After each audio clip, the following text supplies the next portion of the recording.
Oh, Charlotte, thank you so much for joining me today. I'm really grateful for you creating space and time for us to have this conversation. I really wanted to carve out some space for us to chat about all the healing and growth and reflections that we have harvested from our work in the sphere of relationships. As I'm aware, it's been, yeah, quite potent and transformational for both of us. Mm, yes, thank you so much for having me and also for creating this space to dive into this really juicy topic. I feel like this has been so much of what, our spiritual journey over the past year and a half. And yeah, it's something that I love talking about because it just is so deeply transformational when you're able to be with it and you're able to be self-aware when you are dating and relating. So thank you. Yeah, I love how you framed that, like in terms of self-awareness. Like that really does feel like the first step in, I know from my own experience, going from like blame, projection, criticism, thinking it's the other person, they're doing this, that, and the other, and really bringing the responsibility back, which feels like, yeah, this is the kind of foundation of the conscious relationships that we hold ourselves to and the standards that we hold ourselves to. And so I would love to know, when did you first become conscious around your relationship patterns? And like, when did you first start to delve in from unconscious to conscious relationships? And when I speak about, just for those that listening might not, yeah, when we speak about conscious relationships, or perhaps I start with this, like, how would you even define, yeah, conscious relationships? That's a great question. Yeah, really great question. And I mean, I think this comes back down to the self-awareness piece. Um, Conscious relationships for me is like two people, or like, well, starting with yourself, like you knowing yourself and what you bring into a situation with someone else, like you being aware and conscious of your patterns and like how you tend to, like the people you tend to go towards and the way that you tend to react in certain situations, like all of that is so that's what I would define as conscious relating, is like people being conscious and aware of everything that they bring to a situation, and also being able to, like, having the tools and awareness and the skills to move through things when it comes up, and like learning and growing together when you're in a situation with someone and when you're dating.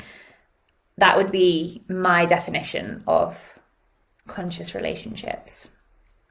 I love this, and I love, yeah, the awareness of like our own stuff and what we bring to situations. Yeah, I so resonate, and it, because it's such a term, and it's a term that I use. Yeah, conscious relationships, but actually in the mainstream, it doesn't tend to be a term that's out there in the sphere. And so I just wanted to like break it down to, what are we talking about when we're talking about conscious relationships? And it so feels like this of, yeah, for me, an awareness of my patterns, of like my trauma, of the ways that I can seek to get my needs met, what I need from relationships, and how that plays out, and how I co-create relationships with other people. So I guess for me, the conscious bit comes from realizing that relationships are a co-creation, and Yes. take understanding my part in them, and the power to change and create the relationships that I really want through, I guess, ownership, responsibility, acceptance, like honesty, some difficult Yes. conversations, feeling it all, and healing the patterns. Mm. Yeah, it's just been such a big journey to really understand the depth of which yeah, we are responsible for relationships we're in and how we create them. Mm-hmm. And so I would love to,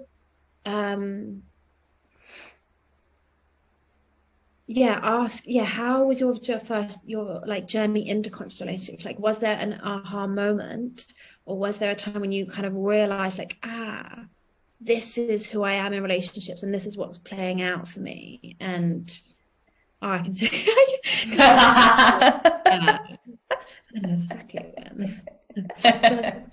May the 4th.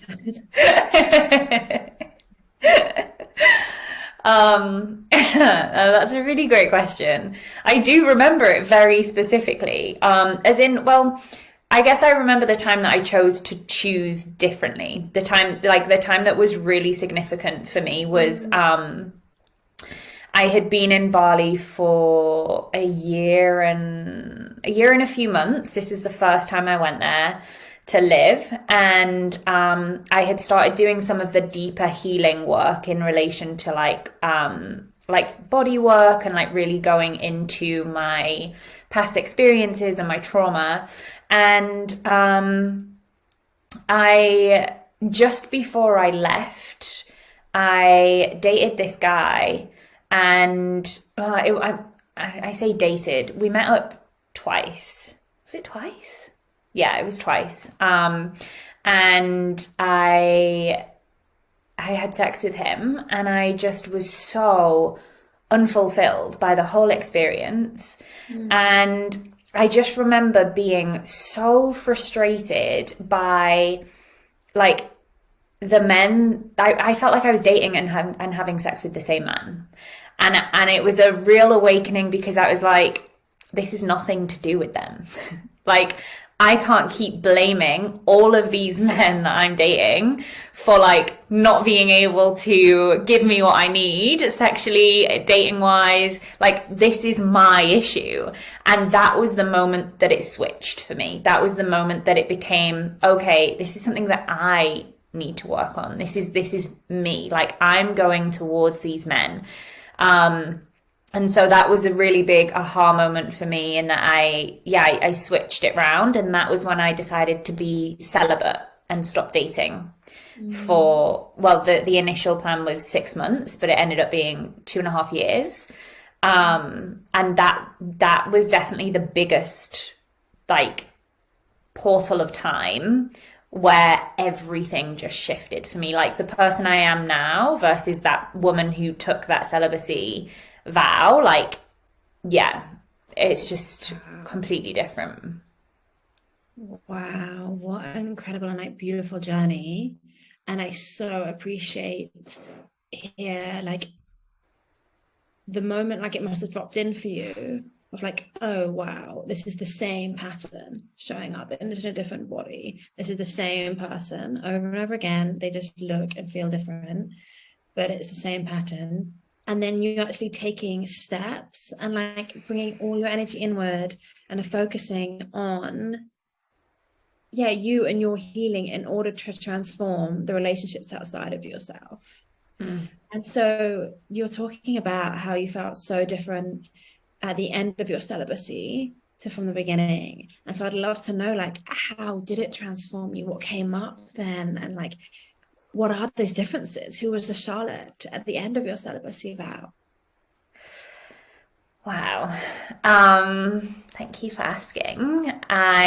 Gosh, so much. I think this was just, I mean, obviously there was so many other pieces of healing that arose during this time, but bringing all of my energy inward for that time, it allowed me to really see where I had been seeking validation through casual sexual experiences, like where I had no self-worth and no self-respect. Like the men that I was going towards didn't have any respect for me, like, because I didn't have any respect for myself. Like, I wasn't treating myself the way that I deserved to be treated, and so they weren't either. And it was excruciating at times, because I realized how much I had really relied on men to give me the validation that I was needing or fill a hole, or, like there was so much that came up, and just having to be sat with that, just having to be like, okay, I have chosen not to date right now. I've chosen not to have sex right now. So, and when these uncomfortable feelings come up, it's like, I have to sit with this. Like, it's like sitting with it. It really does feel excruciating. It feels like breaking an addiction is like how I would describe it. Yeah. When you're like rewiring your entire system to be okay with something completely different, but when it's so wired to go to those places, like it really does feel like you are breaking an addiction, and it can be excruciating at times. So yeah, that was those were towards the beginning, and then throughout that time, so after the 6 months, I did actually date a couple of times, but that was just like a couple of first dates with men. And I because the original celibacy thing was like 6 months, no dating, nothing. So I did that, and then I opened up to just date, nothing sexual. And the men that I dated, I was like, no, I'm still like, there is still so much work for me to do here. Like, I really, it was still so apparent. One of my biggest patterns was attracting men who, and I don't know how to word this, like, we all have issues, okay? Like, I'm not saying that these men were like, but it was kind of, I would go into a mothering fixing role with men. That is what it was. I would have no boundaries around, because of the work that I do. And like, before I was so boundaried around it, it would seep out into relationships, and I would try and fix and make these men into something else. And these two men that I dated, when I opened up again, I was like, I can see where this would happen with them. And like, they're not like, there's just so much that still needs to shift for me. So I closed again completely to dating, and didn't open up. Well, yeah, it just felt really, I think that was something that also, it really helped with, was like, when the patterns, because I had abstained completely for 6 months, whereas usually I would just keep going. I'd keep dating. I'd be on dating apps. I would be like, and I'd only really get to like the first or second date, because I'm actually really like particular. But does this make sense? Like, I'm really like, I can't fake a connection. I cannot fake a connection. And I like, if I'm not connecting with you, like, I'm not going to go on a second date with you just to see how the second date goes. Like, we'll go on a first date. If it's not, like, if I'm not a full body yes, then like, it's not going to go any further. And so I would go on a lot of first and second, I think a couple of second dates. So when I really abstained completely, it made it very clear, the patterns, especially when these two men that I was dating came in, and I could just really see clearly where the leakiness, like, the leakiness of the no boundaries around the fixing and the mother piece. So yeah, I closed again, and I didn't open for dating again until I was in Bali when we met. And not to date, FYI, but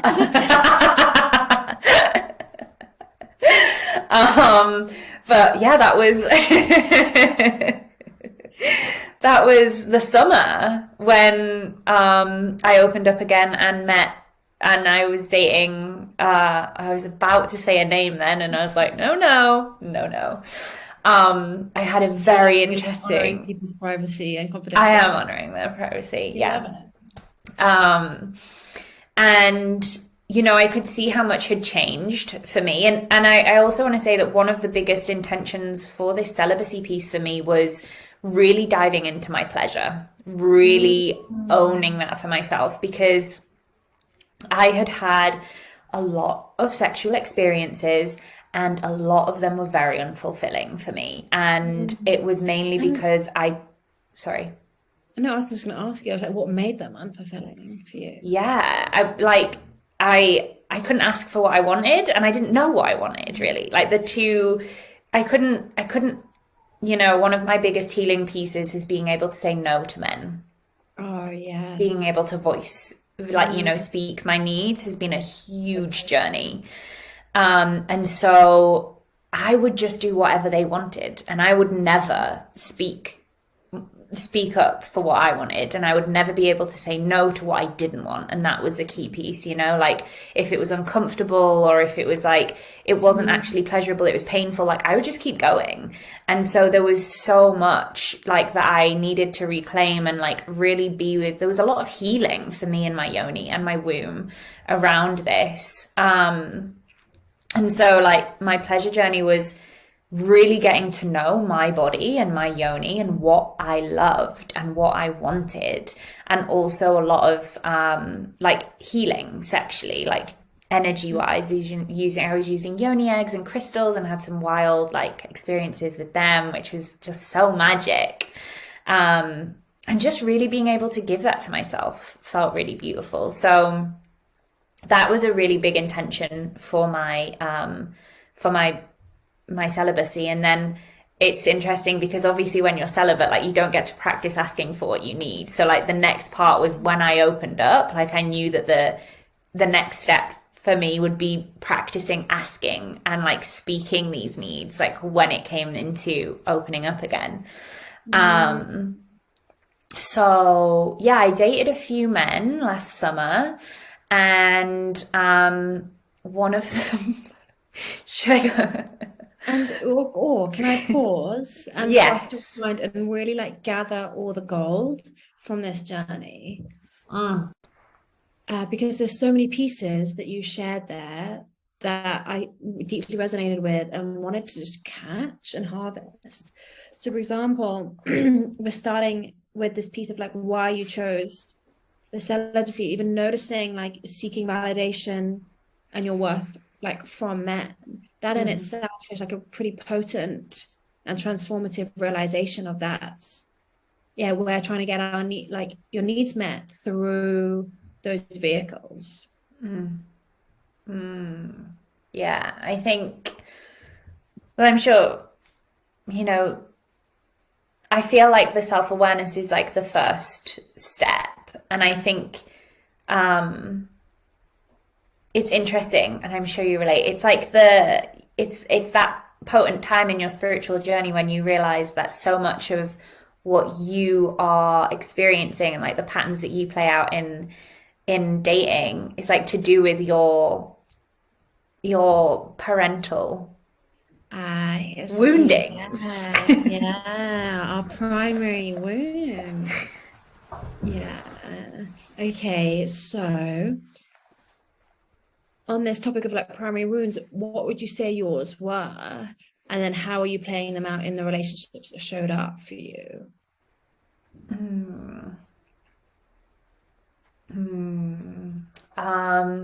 Great question.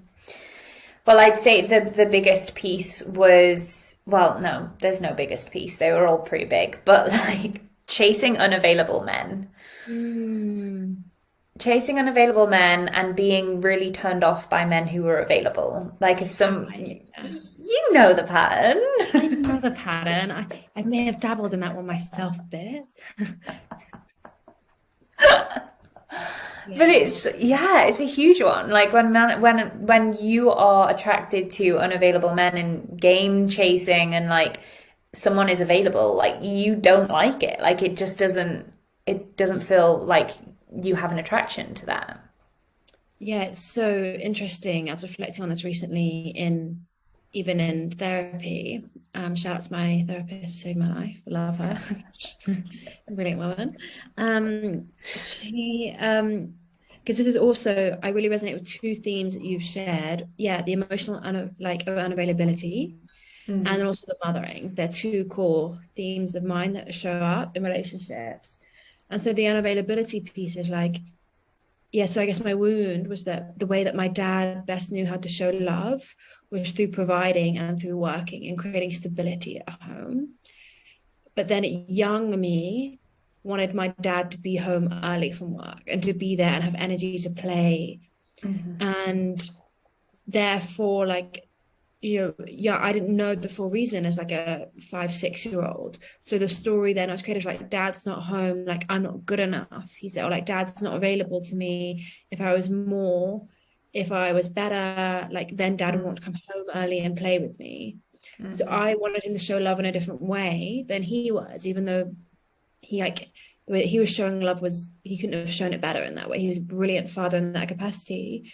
And so the way that I showed up was, finding safety in the unavailability, because that's the level of intimacy that actually felt safe in my nervous system, because that's what I was used to. So then going towards, or like choosing men, and often, it's like, it's so subconscious, it's like we're not even conscious of it, but choosing men who couldn't be, and I'm just talking about men in the circumstance because this is more, while I identify as like pansexual, it's more present in my relationships with men. It's like going towards these men, then what I'm getting out of it is that there's a space in the intimacy where that also feels so safe for me. So then when the pattern started to shift and I was with more emotionally available men, it actually felt really difficult and like overwhelming and like crunchy, because suddenly I was around men that were expressing their feelings, that were showing up, or being really honest and transparent. And my nervous system was almost a bit overwhelmed with that level of intimacy. Yeah, I really resonate with that. I really resonate. And how did you shift that? How did you move through that?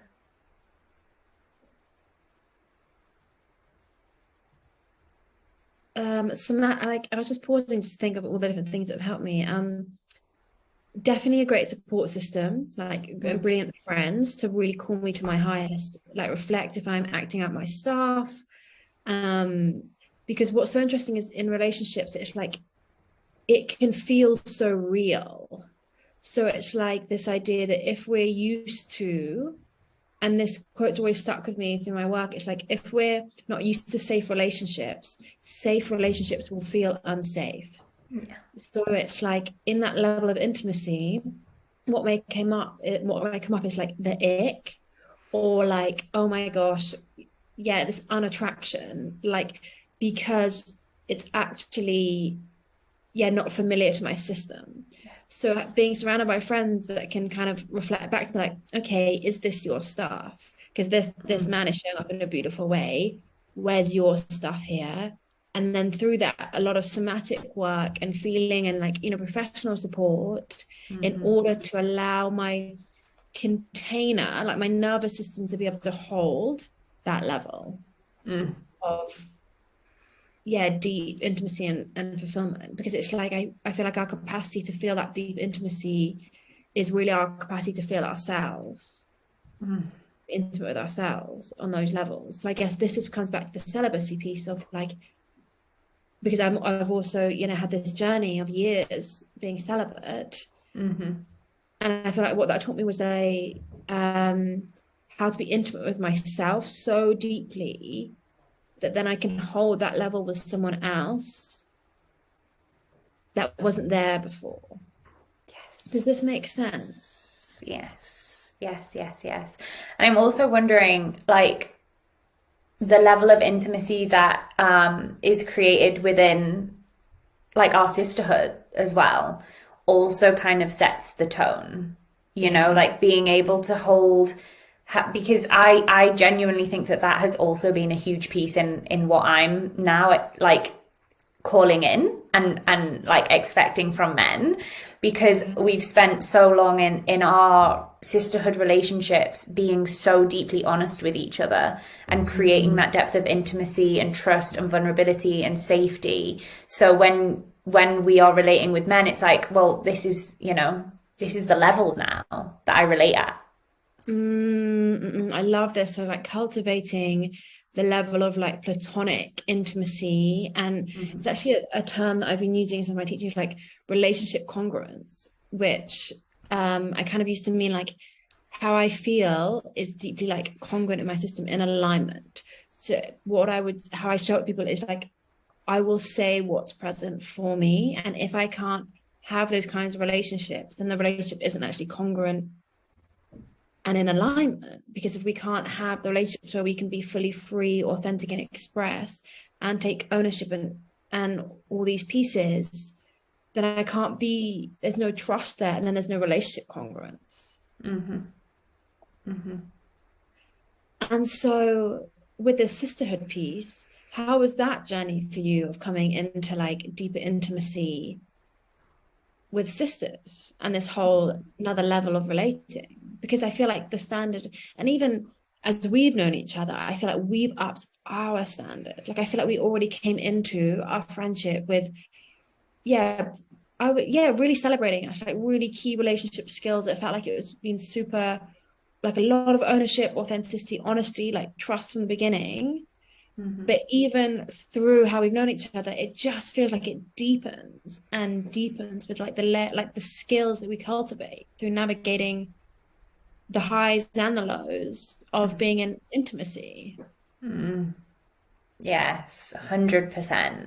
I think we're different women now, and we were all like, we came into it. I think, one of the things that I don't know if you resonate, but I think depending on your experience, when it comes to having those hard conversations and taking responsibility, say if like, I know I used to be a real people pleaser, so maybe I would take over responsibility and it would be harder for, so even though, and I think that's been one of the biggest pieces that I feel we have really like been able to cultivate is like just being so empowered in these conversations, and like really being able to like really see it and take ownership, but also be able to be okay with like naming things that feel harder and not going into the over responsibility and like the caretaking piece, which I know I definitely have done. I don't know if that's something you resonate with. Oh, exactly. Deeply, Charlotte noticed one of my core root patterns. I take care of everyone else's feelings, then I create safety for myself. So this feels like such a key piece. And so if I'm trying to track like all the different threads that we're weaving together, for me, the parental wound from this may be like, my mother was very nurturing, and like the model I kind of saw was a mother that would caretake my dad and like would take care of everything. And I learned, if I can take care of others, I will be safe. That's how I create safety in my friendships or any relationship. Was like, if they are okay, then I'm okay. So then that created relationship patterns such as people pleasing, fawning, and taking over responsibility. And this piece, and it's so interesting because I can reflect on check-ins. And for those listening, when we're talking about conversations like this, it's like, if you've ever been angry or upset or hurt by something someone closest to you have done, like, how do we navigate that? And having relationship check-ins and saying like, hey, this has come up for me. It's in my system. It's creating tension in my body, or like, these are the stories that I'm creating. And I would love to come into congruence, like coherence with you and check in around. Like, these are the kind of conversations, in fact, we can talk about it a bit later, but just to give an insight of, the subject that we're delving into now. Even in those conversations, like a couple of years ago, a year ago, I would have taken over responsibility to create safety and then walked away thinking like, oh, but in that moment, I didn't feel safe. But like, actually, this isn't this isn't my piece. And this, so interesting. Yeah. And I think that's like, it's such a nuanced thing. Like, it's not just about having the conversations. Like, it's about being so aware of like how it is actually feeling for you. And like, because you could easily come away from those conversations and think, actually, no, like I didn't like fully name that didn't, what I mean? Like, I could have like named something and then come away and be like, no, like there's still pieces. Like, it really does. And I think that that has been such a gift, because when you are really able to have those conversations and to be in your power, like you're holding so much sensation, like you're holding so much, like you're, like you said, like you're rewiring so much old patterning, and then that enables you to be able to have these conversations with other people as well, because this just becomes the norm, and you get so good at being able to see the pieces and then have the conversations, and then see also, which the most magical part of it is like seeing the intimacy that is created from having the conversations, and like the safety and the trust, because you know that other people are going to name things and aren't going to hide things from you, or aren't going to like build resentment. Like they're going to come to you and say, and like having that inner connection is just so important. Yeah, it's priceless. I don't think I could hold, or I actually choose not to hold relationships where I don't feel like that deep trust is there now. That has been a conscious choice I've noticed, as like, do I fully trust this person? And can we go to that level of intimacy? Because if not, then it's like I'm lying to myself and I'm lying to you, because I'm not fully in this relationship. Yeah, and it's so potent, you know, we tapped into around like the trust and the safety that's created from these conversations and this level of intimacy. And the beauty of, you know, as you've spoken about, when we leave and actually we might have not named stuff, and I'm reflecting on the times when we've had check-ins, and afterwards we've had to like have a debrief around the check-in because we haven't named same thing, like we just debriefed about this like and then in that debrief this came up for me, you know, like that level of like unwinding, and it feels so healing, because it feels like it's safe to express, it's safe to be heard, and there's a trust of like ownership, us both taking ownership, and deeply reflecting on our own stuff here and coming into relationship as our highest selves, not at that ego level of like playing out like right or wrong or blame or criticism, of like our higher self. This is the pattern I play out, and this is how it showed up, and this is what I'm trying to heal from, this is the assumption I made, or this is the projection. Yeah. Yeah. And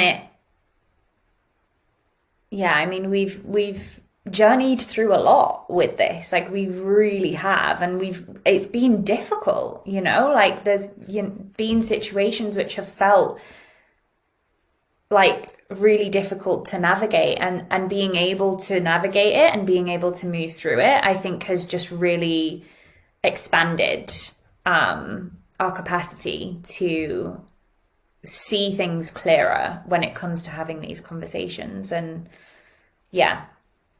it's very powerful.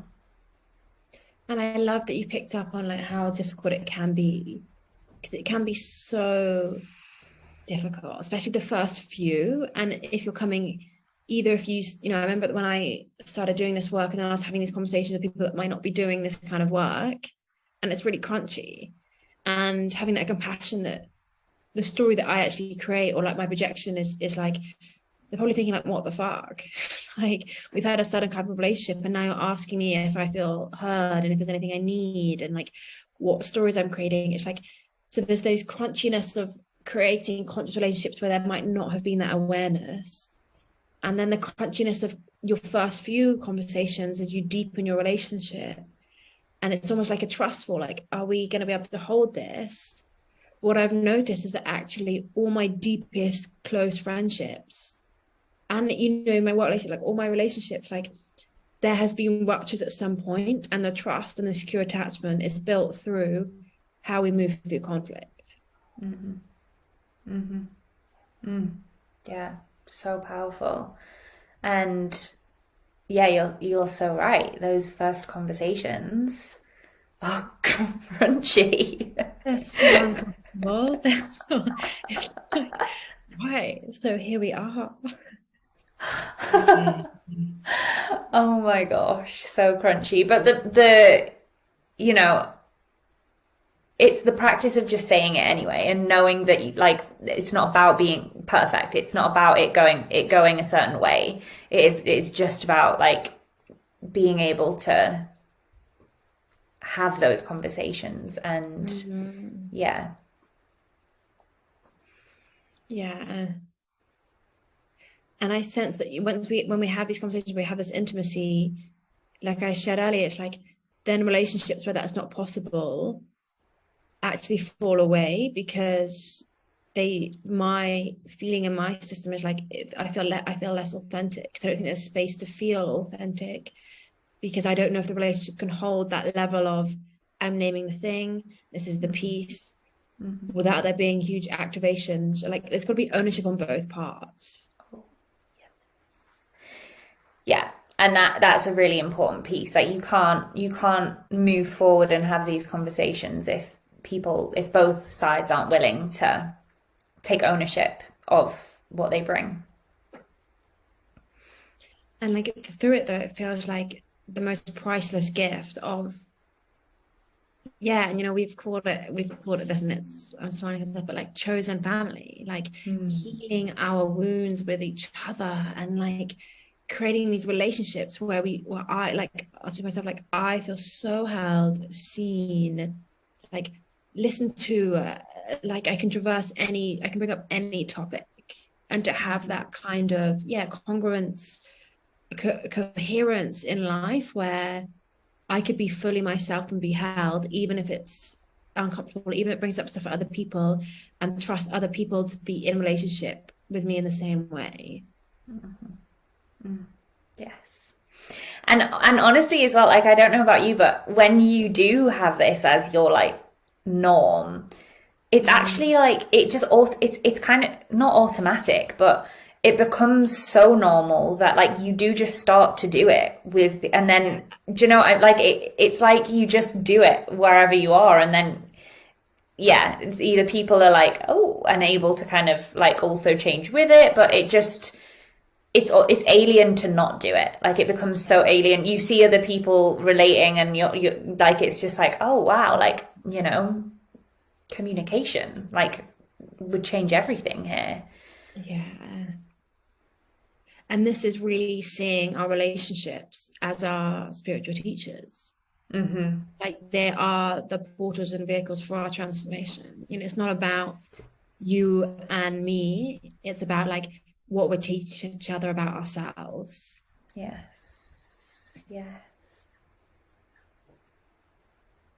Yeah, I'm trying to think of an example of like in conflict, is like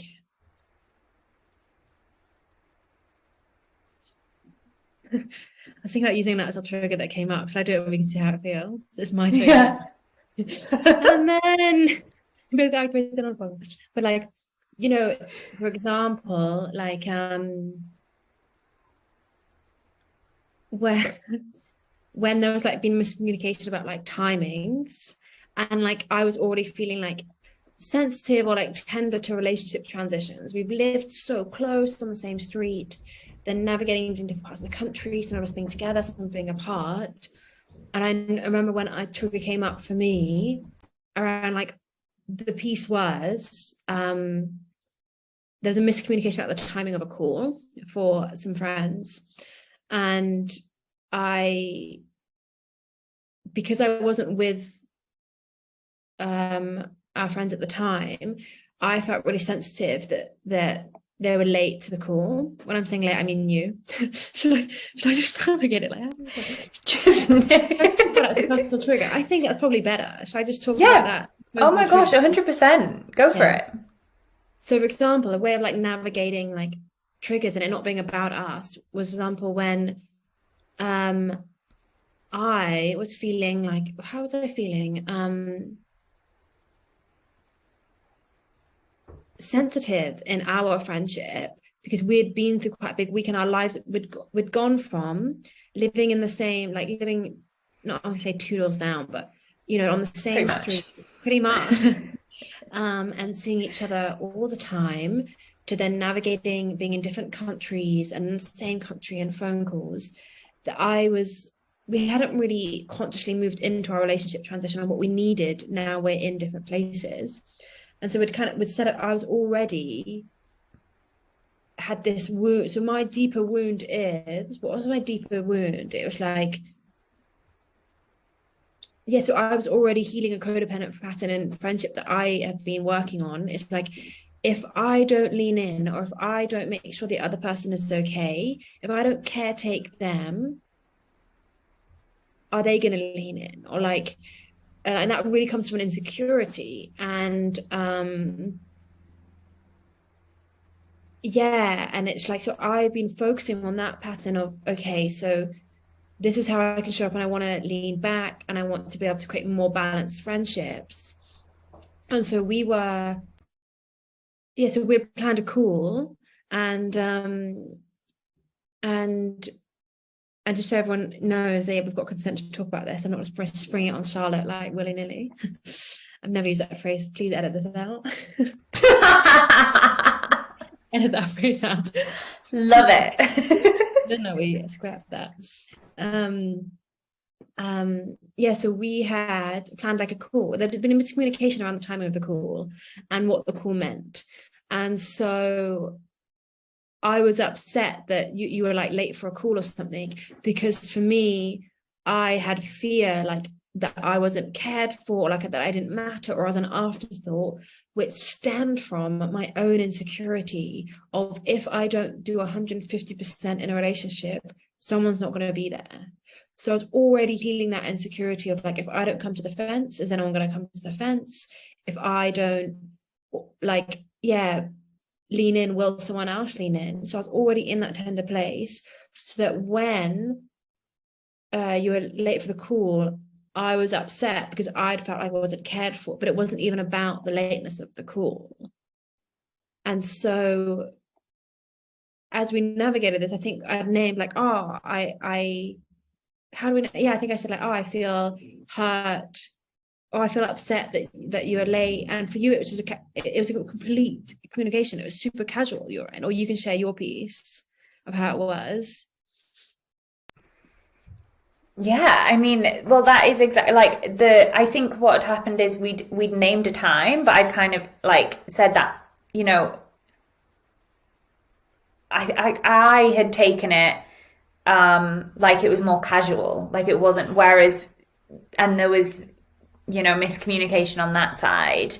But also just like,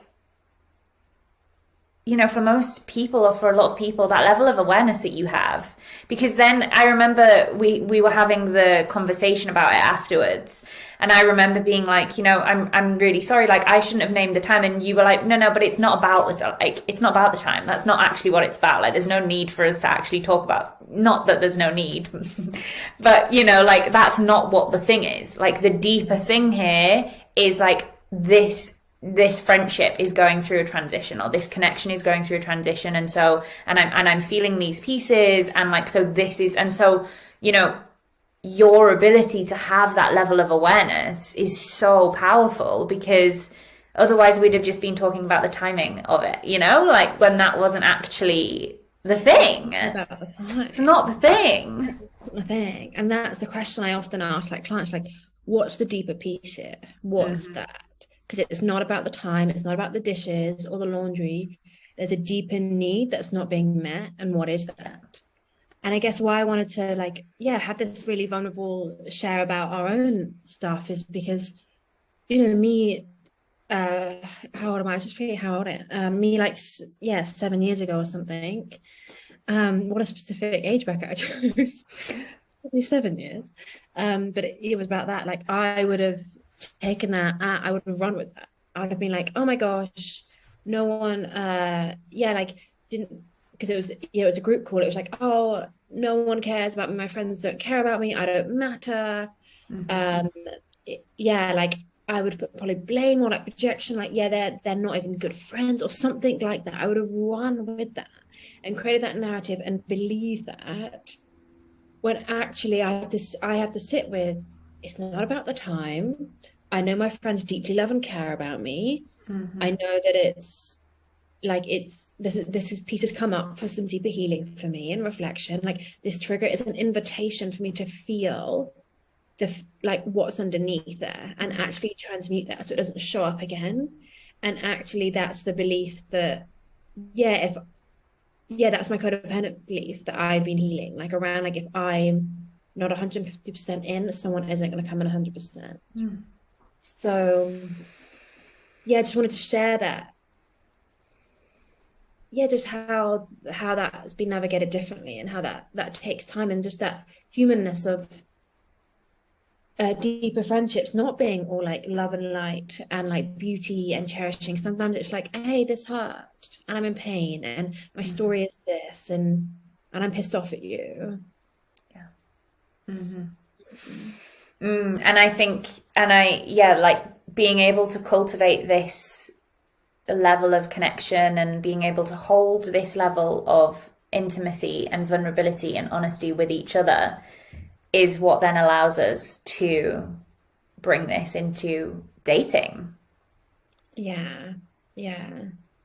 And so I have 2 questions for this. Have there been any key triggers for you that have come up with us that have been really profound? With us in particular?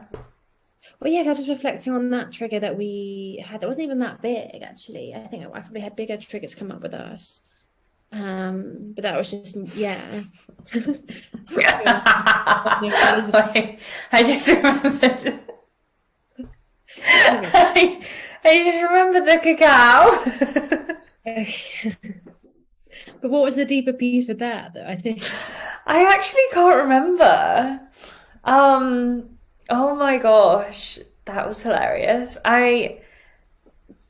So the cacao is a trigger, but that was just, I think I was under-resourced. I actually don't think that it was like any, like you literally just said like, babe, like it's not the cacao, you've been tested for it. And I was just triggered.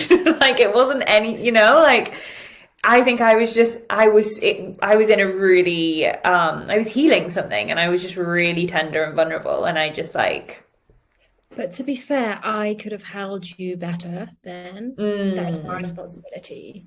So, for example, with this context, can I share? Yeah.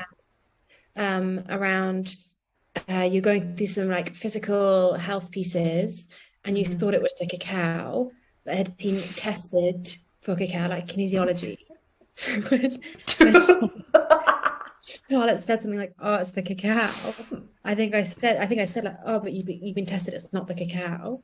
And how I could have been a better friend at that moment was being like, like what's going on for you, and like what are the symptoms? Like why do you like it must be like. But I didn't. I very much defended the cacao because I've been with that plant a lot. Like, because a theme for us has been you hating on cacao sometimes. You love the cacao, but I do love the cacao. One of your medicines as well. But I could have heard you. I could have heard you instead of gone into fixing. And I think a key piece in this conversation is seeing that actually I think both of us were kind of under-resourced that day. I think we were both incredibly exhausted. And I think that's a really key piece to highlight about these conversations is and I think that's something that I, sometimes I'm not great at, is because if someone says something, I think we had a joke, if someone says to me, hey, I'm naming something in this voice note, like make sure you have capacity to listen to it.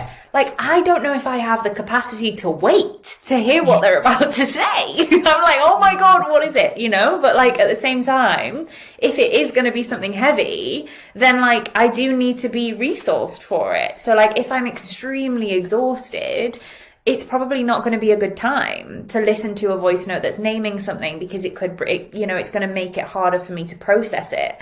But, so it is interesting to see that like, it's so important to check in with yourself that you have the capacity and check in with the other person that they have the capacity too.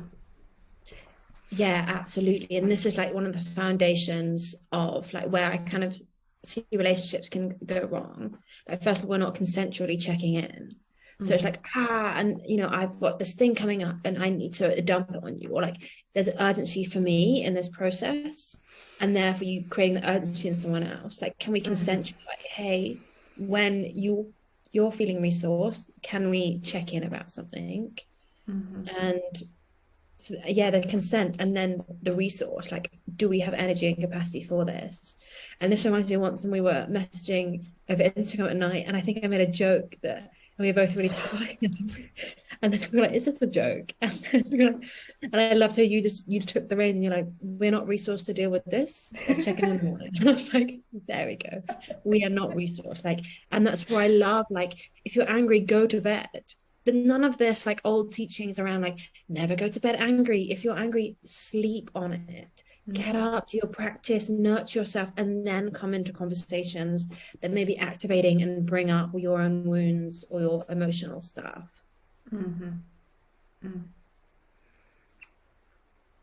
Yeah, the capacity piece, and like naming, like, what for you is the easiest way? I guess for me it's like,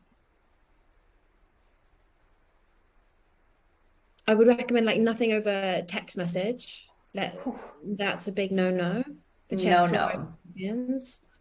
Because things get so construed around miscommunication. Oh my gosh, never. Not on message. Not written down. And the voice note one feels really interesting because it's like, I think now I prefer if someone said, hey, I would love a phone call or something, because even the sat with like, even a voice note can sometimes be like, hey, when you've got capacity, but it's still there, it's still given. So it's a really interesting one. Yeah, and also I think there's something about it being in real time that can, having like a FaceTime with someone and just, the more that you can feel someone in it, the better, I think. But text messages are a big no-no. Big no-no. For both ways, for sending something and not being able to feel them, and also how we read them. I remember that time, but I think we're both thinking at the same time, which was fine. Are we thinking at the same time? You go first. Is that a time in coach? Yeah. Can I share about it? Yes, share it. It's hilarious. So, there's a car. There's a police car.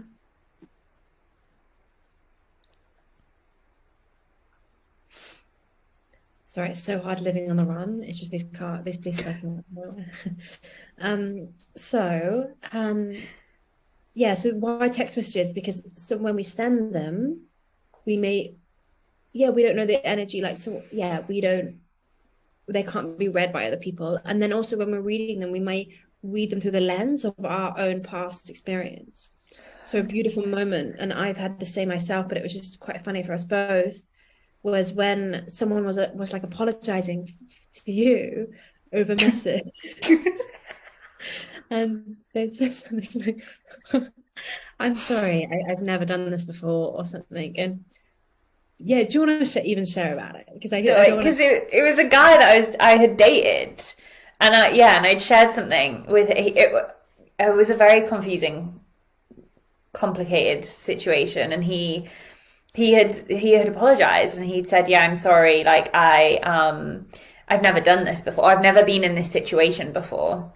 And I read the message to you, and I literally said, he's responded. And you're like, what's he said? And I was like, I'm sorry, I've never done this before. And you just looked at me and you were like, okay. So you were like, he's apologizing? And I had like, the way I had taken it was like really sassy almost. And it was just so funny that I had taken it through a completely different lens, as to like how he could have, like, he was genuinely like, I'm sorry, like I've literally never been in this situation before, but like my defense mechanisms when it came to men were like so high, like my walls were so high that even when they were apologizing, I was taking it as not them not being sincere. So that was a very funny moment. Thank you for calling me out on that one. Or holding me to my highest even. We do call out, we hold the highest. We do. But that was such a beautiful recognition of like, yeah, seeing our stuff in real time, you know, and like, yeah, so precious. And so it feels really like I really appreciate how we've journeyed through the like navigating this conversation and from conscious relationships into your journey with celibacy, parental wounds that play out, actually how our relationships, our platonic relationships, our sisterhoods, and our relationship with our brothers as well, impact our like the also part of the playground of relationships, and actually feel like a lot of the foundation, because I've got some questions to you around dating in more intimate relationships and conscious relationships, but I want to really hone in on this point of, you know, when we're in more intimate relationships, there's hormones at play, there's like more of our stuff, it's more heightened. So actually these platonic relationships are so vital and like instrumental for us revolutionizing and changing how we are in relationships and our own healing, because they provide the foundation for other relationships which may feel more activating and triggering because of the romantic and sexual aspects to them. It's like if we can do it when it's platonic, then it's like the foundation's here to do it when the situations are more intense. Yes. Yeah, because you're going to be in, you know, what may feel like more vulnerable situations as well, like asking for your sexual needs to be met with someone for the first time.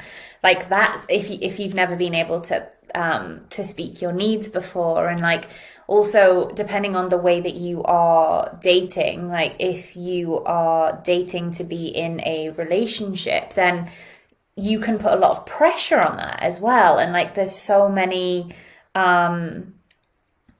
stories and ideas that can just add to the intensity of dating, which is why like having people like the support system and having the awareness of all of that can be, well, it's just vital, like you said, for sure. And it feels so beautiful because then when we're in our dating situations, we're surrounded by mirrors or people holding reality to us when we may be in our stuff. Yeah. And so I so appreciate, where we've navigated to. Yes. Oh, thank you so much. I have so loved how we've started to delve into conscious relationships, like understanding our stuff, the kind of conversations that conscious relationships require, and starting to touch into intimacy. So I can't wait to delve into part 2 together and delve further into conscious relationships in sex and intimacy. I'm so excited. There's so much juice that I'm ready to share. So thank you for having me. Charlotte's dating stories, they're famous in Bali, aren't they? They are. They really are. You're in for a treat. Okay. I am so excited for the second part of this conversation as we lay some more groundwork on the foundations of conscious relationships.